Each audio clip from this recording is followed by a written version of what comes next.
C'est à nous de changer. Je pense que l'idée là, c'est pas de convaincre les téléspectateurs de revenir à la télé, c'est à la télé de s'adapter aux nouvelles consommations. La baseline de BFM Business, c'est la France a tout pour réussir. Je trouve que cette baseline, c'est pas moi qui l'ai choisie, donc je suis très à l'aise de le dire, je trouve que cette baseline est super. La France a tout pour réussir, ça veut dire quelque chose. Ce qui m'intéresse plutôt, c'est les personnalités qui vont apporter quelque chose et qui vont changer un peu le point de vue du consommateur. Il faut qu'on soit hyper rigoureux, authentique et trouver des sujets que les autres n'ont pas traités. Voilà.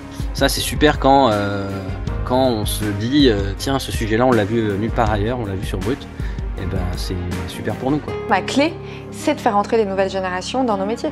C'est de leur donner la possibilité d'être visibles, c'est leur donner la possibilité de produire des contenus qui vont aussi aller toucher le linéaire, les plateformes, les réseaux digitaux, etc. C'est-à-dire que si ma génération, si la génération d'avant moi, parce qu'il y a des plus vieux que moi dans la famille, ne décide pas à un moment donné d'ouvrir les portes à cette nouvelle génération, bah, je vous le signe, demain on sera les grands-parents du contenu, quoi. C'est très difficile de définir la culture parce qu'on peut dire que c'est un domaine plus un autre. Et c'est une façon de réfléchir et de se poser dans le monde par rapport aux autres. La curiosité, quand j'étais président d'Arte, on disait qu'on avait pris pour slogan « Vivons curieux ».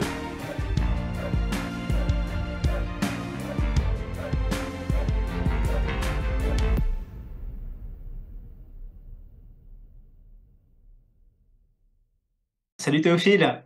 Salut Steven. Écoute, je suis ravi de t'accueillir dans l'émission Les Rendez-vous des médias. Donc, écoute, justement, est-ce que tu peux te présenter pour nos internautes? Yes, bah merci de me recevoir. Je suis Théophile Gussiat, j'ai 28 ans. Je suis l'un des cofondateurs de Sven, qui est le réseau social de l'info dont on va, j'imagine, parler aujourd'hui. Pour me présenter un petit peu plus globalement, j'ai fait une école de commerce, l'école de commerce de Grenoble, GEM. Et avant ça, j'avais fait une prépa sur Bordeaux et je suis passionné par l'univers des médias. J'ai fait des stages et alternances, pardon, notamment chez Prisma Media et chez Canal+. Et j'ai bossé pendant un petit peu plus de 3 ans à la régie pub du groupe M6 avant de me lancer dans l'aventure Sven. Génial. Pour toi, Théophile, c'est quoi la définition et le rôle d'un média? C'est vaste, c'est vaste et d'autant plus vaste aujourd'hui, je crois. Pour moi, un média, finalement, on est un petit peu tous médias dans notre manière de fonctionner aujourd'hui et notamment sur les réseaux sociaux. On diffuse tous du contenu, qui soit pour nos proches, mais qui soit aussi pour plein d'autres personnes. Donc aujourd'hui, on a tous une part de médias en nous. Après, pour entrer un petit peu plus dans le média, on va dire, pour moi, c'est un groupe qui va nous diffuser, nous transférer des choses, du savoir, de l'information, de la connaissance, avec de la recherche en amont, avec tout un travail qui est fait et puis qui peut être diffusé de différentes manières. Bien évidemment, je viens de parler des réseaux sociaux, mais ça peut être la télévision, ça peut être la presse, ça peut être des articles, ça peut être la radio. Voilà un petit peu ce qui fait la richesse d'un média, je crois. Alors justement, est-ce que tu peux nous parler un peu de Swen? Ça vient d'où déjà le mot, quoi? Ça Ouais, m'intrigue. Et qu'est-ce que ouais. c'est? Alors Sven, c'est news à l'envers, tout simplement, et c'est un agrégateur de news 100% vidéo. Donc l'idée pour nous, c'est de se dire que la jeune génération, notamment si on prend les moins de 30 ans, peut-être moins de 35 ans aussi, s'informe aujourd'hui principalement sur les plateformes sociales, Instagram, TikTok notamment, avec différentes problématiques. Bien évidemment les fake news, et on en parle de plus en plus aujourd'hui avec l'intelligence artificielle. Les algorithmes, on sait que les algorithmes des grandes plateformes sont construits pour nous pousser systématiquement sur les mêmes sources d'informations, sur les mêmes thématiques. Et l'idée, c'est que donc moi j'ai 28 ans et un matin je me suis dit quelles sont les autres alternatives, on va dire, aux réseaux sociaux si demain je dois m'informer autre part. Et je me reconnaissais pas dans le paysage qui m'était proposé. Nos parents, nos grands-parents achetaient les journaux, regardaient la télévision pour s'informer. Nous, c'est de moins en moins vrai. Donc finalement, on se retrouve que à travers les plateformes sociales. Et donc l'idée, c'était de proposer une alternative qui n'existait pas. Et donc Sven, c'est un agrégateur de news 100% vidéo. On va agréger aujourd'hui le contenu vidéo de plus de 70-75 médias partenaires. Bien évidemment sur toutes les thématiques. On n'est pas que sur de l'actu chaude. On va couvrir vraiment toute l'info et infotainment aussi, avec des interviews, avec des choses beaucoup plus légères, dans un écosystème qui ressemble un petit peu et qui reprend les codes des plateformes. Donc on nous surnomme souvent le TikTok de la news parce qu'il y a cet esprit déjà 100% vidéo, ce scroll, ce swipe qui ressemble un petit peu à la plateforme TikTok. Alors, la question qui me vient à l'esprit, Théophile, c'est justement quel type de médias tu choisis? Parce qu'il y en a tellement. C'est quoi Ouais. qui fait en sorte que ce soit des médias, enfin, c'est quoi les critères en fait? Ouais. Alors nous, on travaille exclusivement avec des médias, donc avec des entreprises médias, différentes typologies de médias. Il y a à la fois du média très généraliste, on va dire, type TF1, Europe 1, 20 minutes, qui va traiter de la news de manière globale. Nous, on n'a pas de ligne éditoriale, donc l'idée c'est vraiment d'accueillir tous les médias sur Sven, peu importe leur parti politique, peu importe comment ils traitent la news, on va dire, si ce n'est ne pas diffuser de fake news sur l'application. Et après, on va avoir des médias que nous, on appelle des médias spécifiques sur des verticales. Donc, par exemple, Futura Explore Média sur de la vulgarisation scientifique, par exemple, Les Éclaireuses, Mademoiselle sur des questions de féminité. L'idée, c'est vraiment de couvrir toutes les thématiques pour proposer à nos utilisateurs un maximum de richesse. Donc aujourd'hui, c'est très compliqué de sélectionner. En tout cas, il y a toujours des biais dans la sélection des médias partenaires parce qu'on voit que la ligne entre, par exemple, influenceurs, médias est de plus en plus fine.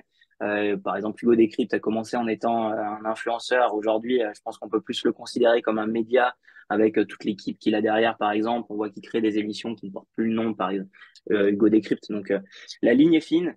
Nous, aujourd'hui, on travaille qu'avec des médias entreprises, on va dire. On consulte beaucoup, on travaille vraiment main dans la main avec eux pour construire l'application. L'idée, c'est de construire une app qui leur corresponde et qui corresponde aussi à leurs besoins, à leurs nécessités aujourd'hui de toucher une audience jeune. Donc, on les consulte souvent quand on peut avoir des doutes sur, par exemple, un influenceur qui veut intégrer la plateforme. Aujourd'hui, on refuse. Peut-être que demain, ça changera, mais en tout cas, aujourd'hui, on refuse parce qu'on pense voilà, qu'il y a suffisamment déjà de médias à aller chercher pour pouvoir traiter toutes les thématiques. Et, euh, et puis, nous, on a construit vraiment l'application, tu vois, comme un agrégateur de news. Donc, on peut faire le parallèle avec, par exemple, un Caféine ou un Flipboard. Sauf que nous, on est sur du 100% vidéo. Et, euh, et voilà, je pense qu'il y a les réseaux sociaux qui peuvent diffuser voilà, plein, plein de contenus. Nous, on va se concentrer pour l'instant sur la partie média. Comment ça fonctionne économiquement? Enfin, comment tu génères ton business économique? Ouais. Alors pour l'instant, on n'en génère pas, mais on a un business model qui est basé sur la publicité. Donc avec Laurent Codaccioni, qui est un de mes associés, on travaillait tous les deux au sein de la régie publicitaire du groupe M6. Moi, je vendais la pub et Laurent était CTO de la régie pub, donc on connaît bien la publicité. L'idée, c'est de développer nos propres outils pour pouvoir commercialiser l'inventaire publicitaire qui sera disponible sur l'application. Donc avec de la publicité in-feed, comme on peut voir aujourd'hui sur un TikTok ou sur un Instagram, par exemple. Et donc, il y aura un partage des revenus qui sera mis en place avec les publishers partenaires à partir de ce moment-là. Génial. Alors, où est-ce qu'on peut retrouver l'application Swen? Alors aujourd'hui, on est disponible que sur iOS, donc on se concentre sur iOS et l'application Android arrivera un petit peu plus tard, donc sur le store iOS. Et voilà, il y a plus de 70, 75, bientôt 80, je pense, médias disponibles sur l'application. Ça représente à peu près une cinquantaine, une soixantaine de contenus, de nouvelles vidéos publiées chaque jour sur l'application. Donc, ce qui fait qu'on peut scroller, on peut swiper, passer d'un sujet un petit peu anxiogène à un sujet beaucoup plus léger, parce que nous, on a un système de vertical de thématiques. On n'est pas sur un feed infini à la TikTok ou à la Instagram. On est vraiment thématisé les contenus. Donc, ça nous permet, par exemple, de passer de la verticale qui s'appelle Ça transpire, qui va traiter de sport, à la verticale What the fuck, par exemple, qui va traiter de news un petit peu plus légères, en un clic, en un swipe, et puis pouvoir découvrir plein de médias. Il n'y a pas de cette logique d'abonnement aussi sur Sven, donc on n'est pas abonné aux médias, on s'abonne pas aux médias, on est abonné de fait à tous les médias. Et puis après, c'est nos algos qui vont derrière pousser telle vidéo en fonction du comportement, en fonction de la découverte, de la diversité. Nous, on a une grosse variable découverte et diversité. On prend vraiment le contre-pied des algos des plateformes sociales pour pousser à nos utilisateurs du contenu qui regardent peu, que ce soit des thématiques qui regardent peu ou des médias, des sources d'informations qui regardent peu, pour justement les nourrir et qui derrière se forgent leur propre opinion en ayant vu un petit peu tout ce qui se passe dans le paysage vidéo. On en parlait un petit peu tout à l'heure, mais c'est quoi ton avis sur l'intelligence artificielle? Moi, je trouve qu'il y a plein de bonnes choses. Pour le coup, je pense que ça va être extrêmement utile dans les prochaines années. Pour plein de raisons.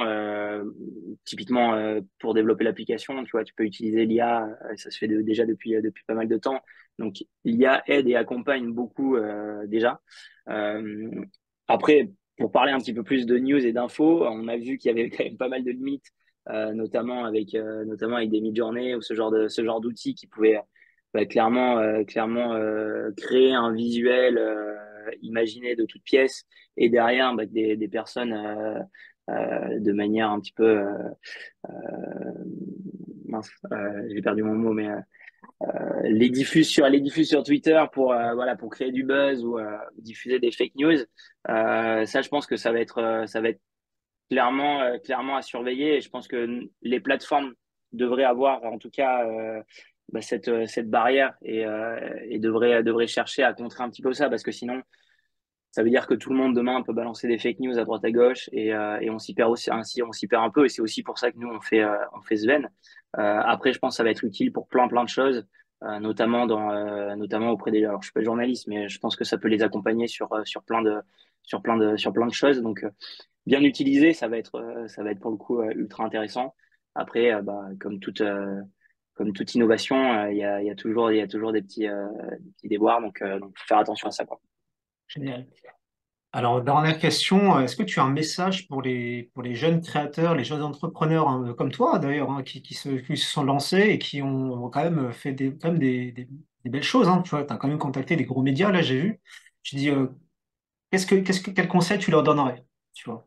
Moi, je pense qu'il faut oser, il faut continuer. En tout cas, pour ceux qui se sont lancés, l'entrepreneuriat de manière générale à n'importe quelle échelle, on va dire, est compliqué. Il y a pas que des jours, pas que des jours où on a le sourire, mais je pense que le plus dur, c'est d'oser. Une fois qu'on a, tu vois, moi j'ai quitté M6 où j'avais un confort, qualité de vie, etc. pour me lancer dans une aventure qui est un petit peu folle, tu vois. Et je crois que le plus dur, c'est d'oser. Après, une fois qu'on est dedans, de toute façon, c'est un petit peu son bébé, donc on continue, on cravache. Mais ouais, faut oser, et puis il faut pas baisser les bras, faut continuer. Et puis après, tout devrait sourire. Dans tous les cas, on en tirera toujours du positif, donc faut oser. Et après, globalement, pour toute la jeune génération, je pense que déjà, j'ai l'impression qu'il y a un vrai mouvement autour de l'entrepreneuriat, autour de la création de cette jeune génération. Je pense qu'il y a plein de défis qui attendent la génération environnementale, etc. Et nous, c'est aussi pour ça qu'on a créé Zven, c'est que il y a tous ces défis-là et ça passe par aussi être bien informé. Donc nous, tu vois, on a une mission qui est vraiment de dire, on vient vous redonner un petit peu le pouvoir de bien vous informer. Sur les réseaux sociaux, c'est un petit peu bancal depuis quelques années. Donc venez sur une plateforme sur laquelle vous allez retrouver un petit peu vos codes, vos usages, mais avec exclusivement du contenu de qualité. Et derrière, ça vous aidera à remplir vos journées et à être un petit peu mieux informé pour tous les défis qui nous attendent. Super Théophile. Mais en tout cas, superbe aventure qui est loin d'être terminée, ça continue là. Et puis voilà, Yes, je te souhaite plein de bon courage avec ton équipe et bravo encore merci pour beaucoup. ce que vous faites. Merci beaucoup.